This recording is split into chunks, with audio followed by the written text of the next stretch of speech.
Assalamualaikum, salam sejahtera. Baik, video kali ini saya nak terangkan konsep keluk kemungkinan pengeluaran yang kita boleh terangkan. Apakah masalah-masalah ataupun perkara-perkara yang boleh dijelaskan dalam keluk kemungkinan pengeluaran ini. Kita sudah lihat bahawa keluk kemungkinan pengeluaran ada yang berbentuk garis lurus, ada yang berbentuk cembung, dan ada setiap bentuk itu menunjukkan keadaan tertentu. Titik yang berada di sepanjang keluk, titik yang berada di dalam keluk, titik yang berada di luar keluk, semuanya menunjukkan, memberi makna tertentu yang berkaitan dengan kegiatan ekonomi. Baik, secara umumnya sebuah keluk KKP ini sebenarnya dia boleh menunjukkan masalah ekonomi. Kebanyakan ada pelajar masih lagi keliru perbezaan antara masalah ekonomi dengan masalah asas ekonomi. Masalah asas ekonomi berkaitan dengan apa barang yang hendak dikeluarkan, berapa unit barang yang hendak dikeluarkan, bagaimana barang itu hendak dikeluarkan, dan untuk siapa barang itu nak dikeluarkan. Berkaitan dengan target market, siapakah yang akan membeli barang-barang kita itu, dan apakah penentu bagi setiap jawapan. Dan setiap unit ekonomi yang terdiri daripada firma, isi rumah, kerajaan mengalami masalah ekonomi yang sama, tetapi penentunya berbeza. Sebagai contoh, kalau isi rumah, mereka juga mengalami masalah kekurangan. Mereka juga berhadapan dengan masalah kekurangan. Tetapi pada masa yang sama, kekurangan yang dihadapi itu masalah kekurangan apa? Kekurangan pendapatan. Kekurangan yang dihadapi oleh firma pula kekurangan faktor-faktor pengeluaran. Ini jadual ni. Mereka semua ini, setiap unit ekonomi ini, setiap unit ekonomi ini mengalami masalah ekonomi yang sama. Masalah ekonomi yang sama. Kekurangan, pilihan, kos lepas. Cuma individu ini juga dikenali sebagai isi rumah. Juga dikenali sebagai isi rumah. So setiap mereka ini mengalami masalah kekurangan apa? Pendapatan. So bila berhadapan dengan kekurangan pendapatan, mereka perlu buat pilihan, contoh antara buku dan handset. Jadi sekiranya isi rumah ini memilih untuk membeli handset, maka kos lepasnya ialah buku. Begitu juga dengan firma. Firma juga mengalami masalah kekurangan, tetapi kekurangannya bukan pendapatan, tapi kekurangan firma masalahnya ialah kekurangan faktor pengeluaran. Faktor pengeluaran. Jadi oleh kerana kekurangan faktor pengeluaran, firma perlu pilih kaedah pengeluaran yang mana lebih cekap, iaitu kaedah yang dapat meminimumkan kos pengeluaran. Kalau menggunakan buruh lebih cekap daripada menggunakan intensif modal, iaitu melibatkan penggunaan teknologi, robot, jentera dan sebagainya, maka kos lepas dia adalah intensif modal. Kerajaan pula berhadapan dengan masalah kekurangan hasil kerajaan ataupun cukai. Cukai. Ataupun cukai. So, bila kekurangan hasil cukai, kerajaan perlu buat pilihan untuk memilih projek pembinaan atau projek pembangunan yang mana. Contoh antara kem tentera atau sekolah. Jadi jika kerajaan melihat sekolah dapat memberikan kebajikan yang paling maksimum, maka kos lepasnya ialah kem tentera. So pilihan dibuat itu, pilihan dibuat itu penentunya berbeza bagi setiap unit ekonomi.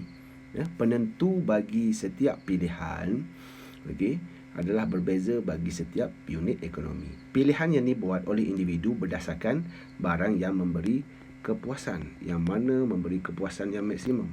Okey, manakala firma akan kaedah yang mana akan dapat meminimumkan kos supaya dapat untung yang maksimum. Manakala kerajaan akan pilih kebajikan yang paling maksimum, yang mana satu. So penentu, ini penentu dia yang menyebabkan setiap unit ekonomi itu pilih yang mana satu. Penentunya adalah berbeza. Okey, penentunya adalah berbeza. Baik, okey. So kita lihat, ya, kita sambung yang tadi, masalah kekurangan tu, ya. Kekurangan yang dapat ditunjukkan, ya, pada kelok kemungkinan pengeluaran, ya. Okey, ini adalah bagaimana kelok kemungkinan pengeluaran dapat diterangkan berdasarkan rajah inilah. Okey. Baik. Berdasarkan rajah ini, kita boleh terangkan bahawa, ya, antara kereta, ya, kereta dan rumah, dua. Okey. So sepanjang titik KKP ini, okey, sepanjang titik KKP ini iaitu A, B, C, D dan E, okey, A, B, C, D dan E merupakan titik-titik yang paling maksimum firma sesebuah ekonomi itu dapat keluarkan. Okey. Contoh, kalaulah ekonomi ini memilih untuk mengeluarkan pada titik A, okey, pada titik A, bermakna tiada rumah dikeluarkan. Ya, bermaksud semua faktor pengeluaran yang ada dalam ekonomi tersebut digunakan untuk mengeluarkan kereta. So bila semua sumber yang ada digunakan untuk mengeluarkan kereta pada titik A, kosong rumah dikeluarkan, maka kuantiti kereta yang dapat dikeluarkan adalah 100. Banyak. Banyak kereta yang dapat dikeluarkan apabila semua sumber yang ada digunakan untuk mengeluarkan kereta. Okey. Jadi kosong rumah dikeluarkan. Okey. Jadi oleh kerana itu, kalau ekonomi membuat keputusan untuk mengeluarkan satu unit rumah, okey, mengeluarkan satu unit rumah, macam mana untuk menjayakan matlamat untuk mengeluarkan satu unit rumah? Cara dia, ekonomi tersebut perlu mengurangkan pengeluaran kereta. Bermaksud ekonomi ingin beralih antara titik A ke titik B. Ekonomi ini mahu beralih daripada titik A kepada titik B. Iaitu maksud titik A ke titik B itu maksudnya ialah ekonomi ini mahu mengeluarkan satu unit rumah. So untuk menjayakan matlamat ini, ekonomi ini perlu mengurangkan pengeluaran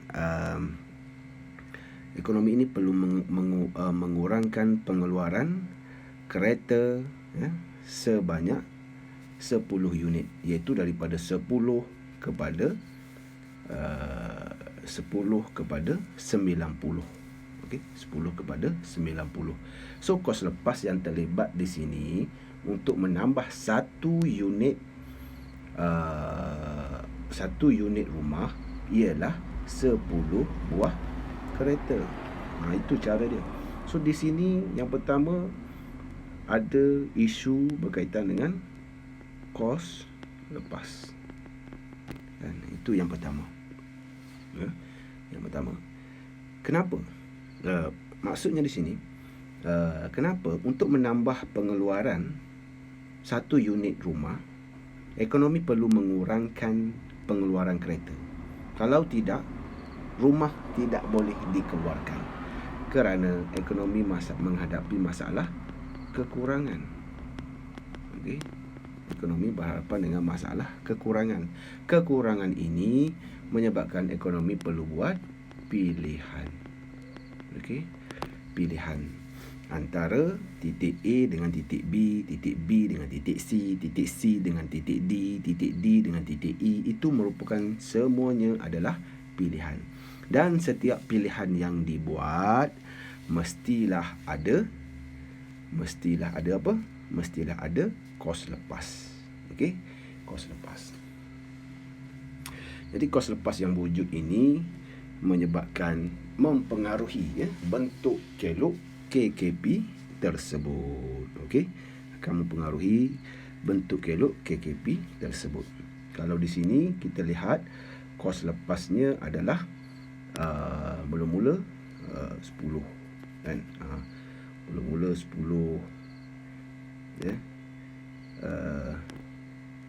Baik. Okey, mula-mula 10 kan. Di sini kos lepasnya 10. Di sini kos lepasnya berapa? 90 tolak 75, 15. Di sini kos lepas dia ialah 75 tolak 55, 20. Lepas tu kos lepasnya di sini 55 tolak 0, 55. Maknanya kos lepasnya semakin meningkat. 10 untuk menambah satu unit rumah kan. Untuk nambah satu unit rumah mula-mula kena lepaskan 10. Untuk tambah daripada 1 ke 2 rumah, kos kereta perlu dikurangkan sebanyak 15. Untuk tambah rumah daripada 2 kepada 3 unit C ke D, okey, untuk beralih daripada C ke D, jumlah kereta yang perlu dikurangkan ialah 20. Maknanya kos lepas, bilangan kereta yang perlu dikurangkan semakin bertambah. Itulah yang menunjukkan kos lepas meningkat. Okey, kos lepas meningkat. So kamu boleh memilih, boleh menyatakan bahawa sama ada ekonomi ataupun masyarakat lah. Okey, ekonomi ataupun masyarakat. Baik, semua ini ialah kita sudah bincangkan dalam kelas kita yang lalu. Cuma soalan di sini, mengapa KKP berbentuk cembung? Mengapakah KKP ini berbentuk cembung? Yang pertama, menggambarkan bahawa semakin banyak sesuatu barang yang hendak dikeluarkan, maka semakin banyak barang lain yang harus dilepaskan. Semakin banyak. Okey, sebab itulah dia berbentuk cembung. Sebab semakin banyak barang lain yang perlu dilepaskan, itulah yang menyebabkan ia berbentuk cembung. Okey, kalaulah sama sahaja barang lain yang perlu dilepaskan, garisan kelok KKP itu akan berbentuk garis lurus linear sahaja. Atau sejumlah barang lain ataupun barang X dalam konteks ini yang terpaksa dikurangkan dengan jumlah yang semakin bertambah. Yang terpaksa dikurangkan dengan jumlah yang semakin bertambah. Dalam sampai sama dengan contoh inilah. Okey, contoh ini. Barang ini, kereta ini perlu dikurangkan dengan kadar yang semakin bertambah. Mula-mula kena kurangkan sebanyak 10, lepas tu kena kurangkan sebanyak 15, lepas tu kena kurangkan sebanyak 20, dan last kali untuk tambah keluaran rumah daripada 3 kepada 4 unit, bilangan kereta yang perlu dikurangkan pengeluarannya ialah sebanyak 55. Maknanya pengurangan kereta itu, pengurangannya semakin banyak untuk menambah satu unit rumah. Dan itu yang menyebabkan KKP berbentuk cembung. Okey. Jumlah yang semakin bertambah bagi mendapatkan tambahan satu unit barang lain. Dalam kes kelok tadi ialah apa? Rumah lah. Okey, satu unit barang tadi ialah rumah. Okey. Ini menunjukkan kos lepas yang semakin meningkat. Bilangan kereta yang perlu dikurangkan tu semakin meningkat. Maknanya kos lepas untuk menambah satu unit rumah semakin meningkat, yang menyebabkan KKP berbentuk cembung. Okey, ini adalah contoh KKP yang malar. Okey, KKP yang malar maksudnya untuk menambah kereta katakan. Okey, 0 ke 1, berapakah ataupun A ke B, berapakah bilangan rumah, keluaran rumah perlu dikurangkan? 10 kan, iaitu 40 kepada 30. Nak tambah keluaran kereta daripada 1 kepada 2, tambah lagi satu kereta. Okey, tambah lagi satu kereta, maka bilangan rumah ataupun keluaran rumah yang perlu dikurangkan berkurang sebanyak daripada 30 kepada 20, iaitu pengurangan sebanyak 10. Okey, nak tambah lagi pengeluaran kereta daripada 2 ke 3, iaitu nak tambah berapa ni semua? Semuanya pertambahan sebanyak 1 unit. So, keluaran rumah perlu dikurangkan daripada 20 kepada 10. Pengurangan sebanyak 10. Nak tambah lagi daripada 3 ke 4, iaitu pertambahan pengeluaran kereta sebanyak 1 unit. Rumah perlu dikurangkan pengeluarannya sebanyak daripada 10 kepada 0. Maknanya pengurangan sebanyak 10 unit. So, ini adalah sama. Kos lepas malar dia panggil. Ataupun kos lepas tetap. Itu jumlah pengurangan keluaran sesuatu barang tetap, berkadar tetap, untuk menambah pengeluaran 1 unit pengeluaran barang lain. Okey. Kalau gambar rajah ni akan berbentuk macam ni. Okey, straight line saja. 10. Bezanya semua 10. 10. 10. 10. 10. Okey. Untuk menambah pengeluaran kereta, setiap satunya adalah 1 unit pertambahan, ya. Okey, kenapa KKP malar? Kenapa ia berbentuk garis lurus? KKP berbentuk garis lurus yang mencerun ke bawah dari kiri ke kanan. Kenapa? Sebabnya menggambarkan kos lepas adalah malar. Itu kos lepas sesuatu barang adalah tetap. Adalah tetap walaupun pengeluaran barang lain bertambah secara terus menerus. Okey, dalam kes ini kita nak tambah pengeluaran kereta secara terus menerus, tetapi pengurangan rumah adalah tetap, iaitu 10 dan 10 tetap. So, itu yang menyebabkan KKP berbentuk garis lurus. Okey. Baik, dalam KKP ini ada konsep kecekapan. Okey, dalam KKP ini ada konsep kecekapan. Baik, kecekapan itu kita boleh lihat pada rajah ini. Okey, satu titik Y yang berada di luar KKP dan satu titik X yang berada di dalam KKP. Okey. Dan A, B, C, D, E berada di sepanjang KKP. Okey, titik A, B, C, D, E ini merupakan titik-titik yang paling cekap. Okey, titik-titik yang paling cekap yang ekonomi dapat keluarkan dengan menggunakan semua sumber ekonomi yang ada. Okey. Jadi, dalam KKP, konsep yang pertama yang dapat diterangkan ialah konsep masalah ekonomi yang pertama, iaitu kekurangan. Okey. Di manakah kekurangan itu dapat ditunjukkan? Kombinasi pengeluaran yang berada di sepanjang KKP. Contoh titik A, B, C.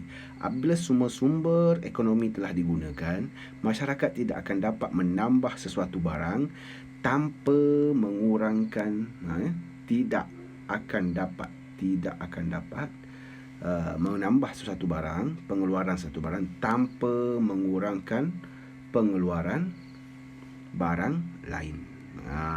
Nak tambah pengeluaran kereta boleh, tapi dengan syarat perlu mengurangkan pengeluaran rumah, contohnya. Contoh tambahan kereta mesti diikuti dengan pengurangan keluaran rumah. Okey, nak tambah kereta boleh, tapi mesti diikuti dengan mengurangkan pengeluaran rumah. Okey. Kalau kita tengok rajah ini, nak tambah pengeluaran rumah boleh, tapi dengan syarat perlu kurangkan pengeluaran kereta. Nak beralih daripada titik A kepada titik B boleh, tetapi perlu mengurangkan 10 unit pengeluaran kereta. Begitu juga B ke C, C ke D dan D ke E. Sama saja. Mesti pengeluaran kereta perlu dikurangkan. Di situlah menunjukkan wujudnya masalah kekurangan. Okey, kekurangan sumber. Kekurangan apa? Kekurangan sumber ekonomi. Okey, kekurangan sumber ekonomi. Baik. Alright. So yang kedua adalah pilihan. Okey, pilihan. Ia ditunjukkan oleh pergerakan di sepanjang KKP yang merupakan pilihan kecekapan. Maknanya awak nak ekonomi itu nak pilih titik yang mana, A ke, B ke, C ke, D ke, E. Tapi titik Y dan X dan Y tak boleh pilih. Sebab itu merupakan bukan titik kecekapan. Titik-titik kecekapan ialah titik-titik yang berada di sepanjang KKP tersebut, iaitu titik A, B, C, D dan E. Okey. Jadi pilihan yang dibuat antara titik A ke B ataupun B ke C ataupun C ke A kan, itu adalah pilihan yang dibuat. Okey, masyarakat boleh memilih sebarang kombinasi di sepanjang, ini yang penting ni, konsep di sepanjang, maknanya tak boleh lari daripada garisan KKP. Di sepanjang KKP sama ada untuk mengeluarkan satu barang sahaja, iaitu satu barang sahaja itu di mana? Satu barang sahaja. Kalau satu barang sahaja sama ada pada titik A. Kenapa saya cakap satu barang sahaja titik A kan?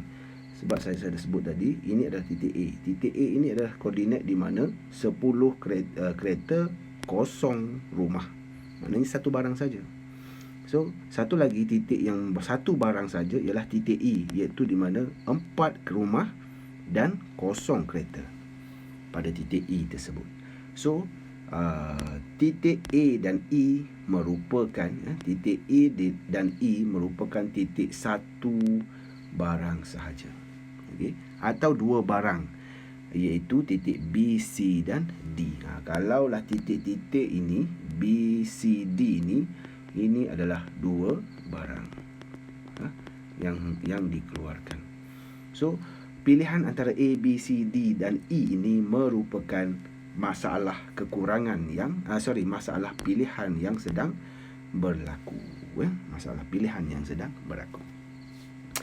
Yang ketiga, jika masyarakat memilih mengeluarkan lebih suatu barang, maka barang lain perlu dikurangkan.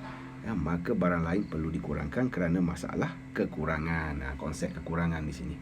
Okey, konsep kekurangan. So, pilihan itu berlaku. Okey, pilihan itu berlaku disebabkan apa? Disebabkan masalah kekurangan yang wujud dalam kekurangan sumber ataupun faktor-faktor pengeluaran yang wujud dalam kegiatan ekonomi.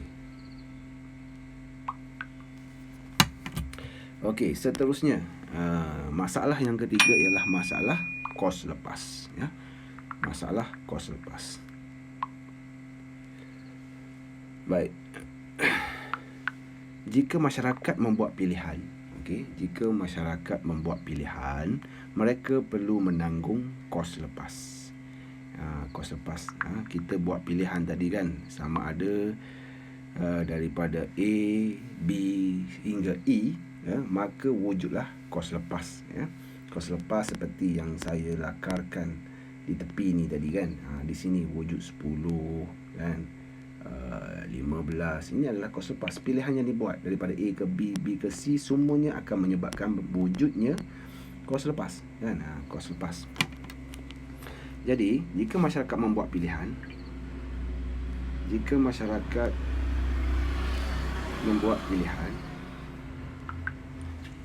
mereka perlu menanggung kos lepas. Contoh, pilihan untuk menambahkan bilangan rumah daripada 2 kepada 3 unit. 2 kepada 3 unit. Daripada 2 kepada 3 unit. Cuba lihat kat sini. Untuk menambah pengeluaran rumah daripada 2 ke 3 unit. 2 kepada 3 unit. Maka berapakah kos lepas dia? Apakah kos lepas? Apa kos lepas? Apa jawapannya ialah kereta. Apa kos lepas ialah kereta. Yang kedua, berapa kos lepasnya? Berapa kos lepasnya? 2 ke 3 ini melibatkan peralihan C ke D. Bila C ke D, berapakah kereta perlu dikurangkan? 75 tolak 55. Itu sebanyak 20 unit kereta perlu dikurangkan. Jadi, kalau dalam exam, kamu kena tulis 20 buah kereta. Jangan tulis 20 unit sahaja. Sebab kita kena tahu apa kedua-duanya, apa dan berapa. Kedua-duanya kita kena bagi tahu. Apa? Iaitu kereta. Berapa? 20 unit. Macam mana dapat berapa ini? Iaitu 75 tolak 55. Okey. Alright. Okey. Ni. Lepasnya ialah 20 unit. Kereta iaitu 75 tolak 55 unit kereta. So, keceronan KKP menggambarkan bentuk kos lepas. Sama ada kos lepas meningkat ataupun kos lepas malar. So, kalau kos lepas meningkat ini, bentuk KKP-nya adalah cembung. Kalau kos lepas malar, bentuk KKP-nya berbentuk garis lurus. Okey, macam tu. Okey. Alright. Seterusnya, ketidakcekapan dan pengangguran yang wujud dalam yang dapat ditunjukkan dalam KKP. Ya. Ketidakcekapan dan pengangguran yang dapat ditunjukkan dalam KKP. Okey, sebarang titik, di manakah titik ketidakcekapan ini dan di manakah titik yang menunjukkan berlakunya pengangguran. Ya. So yang pertama, sebarang titik yang berada di dalam. Di dalam tu maknanya di dalam lah, di dalam. Contohnya kalau ini KKP, di dalam itu di dalam ni. Itu KKP yang berada di dalam. Kalau rajah tadi ialah titik X kan. Okey, titik X. Ini di dalam lah. Mana di dalam? Ini di dalam, ya. Okey, di dalam X, ya. Seperti titik X, penggunaan sumber ekonomi adalah tidak cekap. Di situ maknanya titik X itu merupakan titik yang tidak cekap. Titik X itu merupakan titik yang tidak cekap. Ini X-nya berada di dalam, ya. Titik X itu adalah titik yang tidak cekap. Kenapa? Pengeluaran dapat dilakukan tetapi tidak mencapai tahap maksimum. So berlaku pembaziran lah, tidak cekap lah situ. Kerana faktor pengeluaran tidak digunakan sepenuhnya. Faktor pengeluaran tidak digunakan sepenuhnya. Titik terletak di dalam KKP pengeluaran. Okey, titik yang terletak di dalam KKP pengeluaran menunjukkan titik pengeluaran yang tidak cekap. Okey, sebab apa? Sebab kita masih mampu mengeluarkan lebih banyak pada waktu itu, tapi kita memilih untuk mengeluarkan sedikit sahaja, sedikit sahaja. Alright. Kalau kita lihat rajah ini, okay? Kalau kita lihat rajah ini pada titik X ini, ya. Pada titik X ini, titik X ini, kalau kita lihat pada titik X ini titik X. Katakan titik yang dimasukkannya adalah di sini, okey. Itu X, kan? So pada titik X tersebut, okey, pada titik X tersebut berapa barang kereta dikeluarkan? Kereta dikeluarkan sebanyak 55, manakala rumah dikeluarkan sebanyak 1, kan? Sedangkan, okey, pada titik X itu kenapa tidak cekap? Sebab kenapa tidak cekap? Sebab pada, kalau kita boleh, maknanya kita boleh menambah keluaran rumah tanpa mengurangkan pengeluaran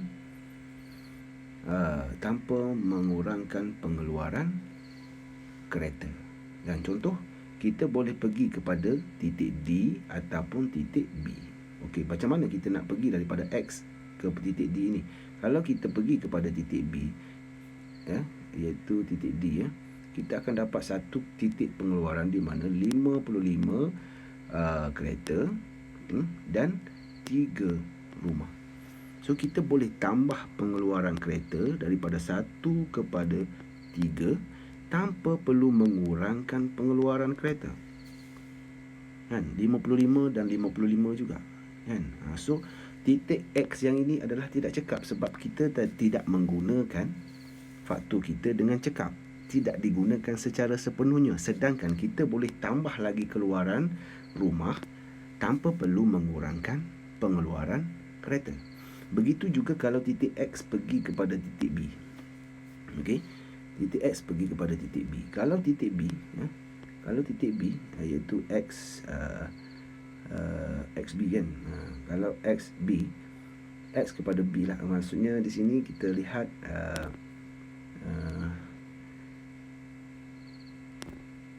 okey, XB. Kita boleh pergi kepada titik di mana 90 kereta dan tanpa perlu mengurangkan keluaran rumah, kan?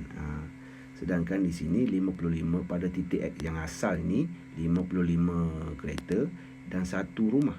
Tapi kita boleh menambah pengeluaran kereta tanpa perlu mengurangkan pengeluaran rumah, kan? Pada titik B tersebut. Jadi titik X ini adalah titik yang tidak cekap kerana kita tidak menggunakan sumber kita itu secara maksimum.